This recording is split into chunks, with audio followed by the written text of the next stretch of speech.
I've talked to a lot of you guys this week about what you're struggling with, what I'm struggling with, what all of us are struggling with through this, because we're all struggling with it. The first answer to the question, "How you doing? You guys doing all right?" Yeah, we're fine.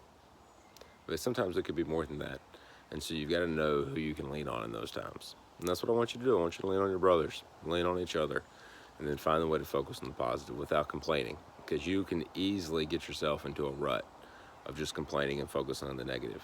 So I want Drew to talk to you guys for just a minute about why you don't complain and some easy things that you can do to help that out. All right, what up, guys?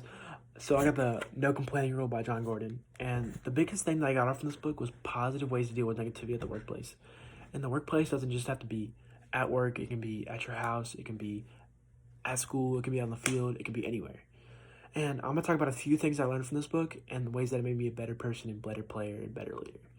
The first one is the no complaining tools, and the first one of those is the but rule. The but rule is a simple strategy that helps you turn complaints into simple solutions.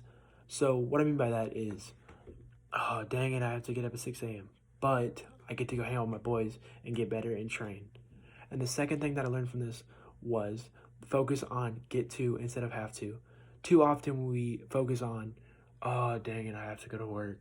Oh, I have to go to practice. But if you start saying things like, I get to go to practice and I get to do these things, it'll make your life so much better and the people around your life so much better. And the morale in the building just goes up 50%. And that's what we're looking for.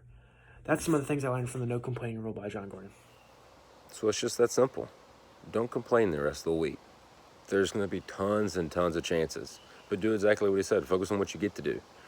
My kids drive me nuts sometimes, but I'm getting time with them that I'll never get back, and I get to do those things. And 98% of the time, that's what I focus on, and it makes the day so much better. How your day goes is a lot of mine, because really that's what we love. We love a good challenge. So what I want you to do is try to keep track this week, from now until next Monday when I send you a message. Try to track how many times that you actually complain, as opposed to how many times that you were able to turn that complaint into something else. Just like you said, the have to versus the get to.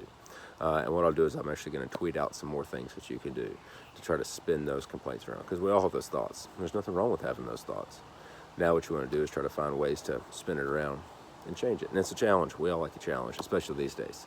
So challenge yourself with somebody else. Pick the person that you talked to yesterday and challenge them. See how many times that you can actually complain about something, and then tweak it and change it, and just kind of be constantly thinking about your thoughts.